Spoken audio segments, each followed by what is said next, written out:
अंजू पांडे वाराणसी के ढेलपारिया की रहने वाली है। साल 2018 में उसने वाराणसी के ही नई बस्ती लहरतारा में रहने वाले संजय पांडे के साथ लव मैरिज की थी।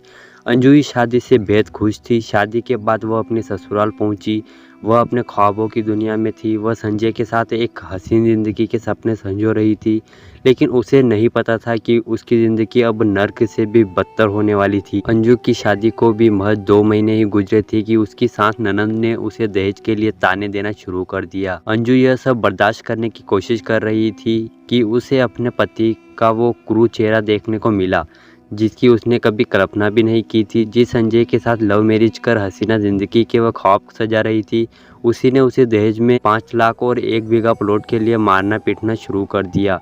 अपनी दर्द भरी दास्तां सुनते हुए अंजू ने बताया कि मुझे नहीं पता था लव मैरिज के बाद मेरी लाइफ इतनी नर्क हो जाएगी। सोचा नहीं था। शादी के कुछ समय तक सब कुछ ठीक था। इसके बाद मेरे पति और उसकी बहन ने मिलकर मुझे प्रताड़ित करना शुरू कर दिया।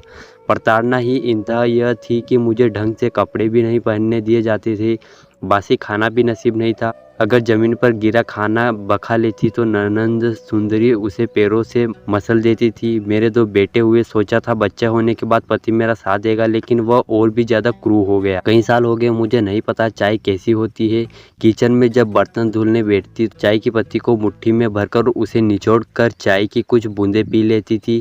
मेरी ननंद ने मेरे शरीर के हर हिस्से में जख्म दिए हैं। यह बताते हुए अंजू की आंखों से आंसू झलक उठे और वह दर्द से करह उठी। शादी के 2 महीने बाद से ही अंजू को दहेज के लिए प्रताड़ित किया जाने लगा। धीरे धीरे यह प्रताड़ना बढ़ने लगी और फिर आखिर एक दिन यानी 1 अगस्त 2024 को वह पति और ननंद की प्रताड़ना को सहन नहीं कर सकी और मौका देखकर अपने ससुराल की छत से कूदकर भाग निकली और मोहन सराय पहुंचकर अपने भाई को किसी शख्स के दूसरे नंबर से फ़ोन करके बुलाया, लेकिन भाई उसकी हालत देखकर उसे पहचान ही नहीं सका। काफ़ी मशक्क़त के बाद घर वाले अंजू को घर लेकर आए और उसे डॉक्टर को दिखाया। जांच में पता चला कि बेटी के शरीर पर 40 से भी अधिक जख्म हैं, जिनमें से कई अभी ताज़े हैं। हालत यह है कि अंजू को अब मोहल्ले वाले भी नहीं पहचान पा रहे थे। घर के कमरे में बैठी अंजू की पुरानी फ़ोटो टंगी थी, जिसे देखकर लोग आश्चर्य में पड़ गए कि यह वही अंजू है। अंजू ने रोते हुए बताया कि मेरी माँ की रिश्तेदारी में संजय था, मुझे उससे प्यार हो गया। हम दोनों ने साथ ही में जीने मरने की कस्में खाई। घर वालों ने भी हमारी बातें मानी और 25 मई 2018 को हम दोनों ने एक मंदिर में शादी करवा दी। घर वालों के साथ मैं खुश थी, लेकिन सिर्फ 2 महीने बाद ही यह खुशी प्रताड़ना व तब्दील हो गए। अंजू ने रोते हुए आगे बताया कि संजय मंदिर में तिलक लगाने का काम करते हैं।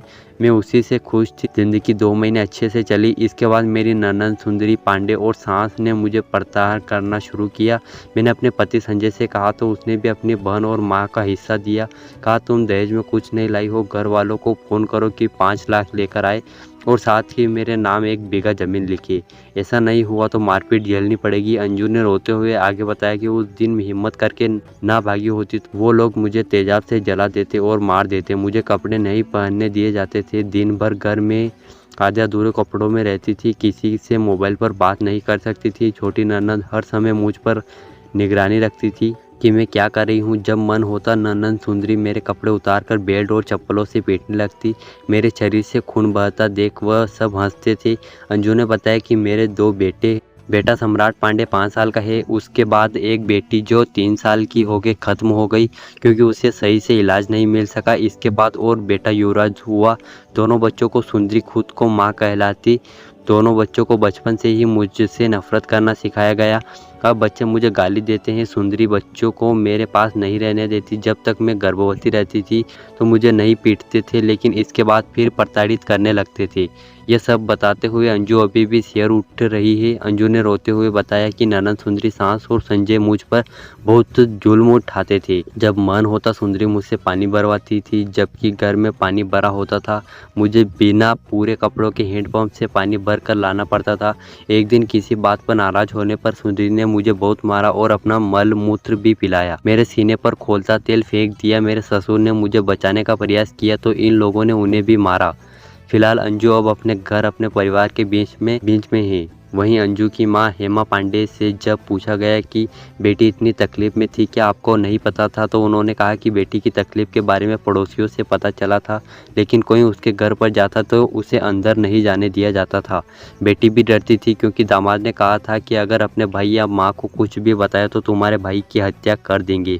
इसलिए मेरी बेटी चुप रही और सब कुछ सहती रही। लेकिन 1 अगस्त को वो ससुराल की छत से कूदकर भागी। फिलहाल अब अंजू घर आने के बाद परिजन उसे लेकर पुलिस कमिश्नर के पास पहुंच गए। वहां कमिश्नर ने अंजू और उसके परिजनों से पूरी घटना की जानकारी ली और फिर जेतपुरा थाने को जांच के लिए कार्यवाही करने के निर्देश दिए हैं।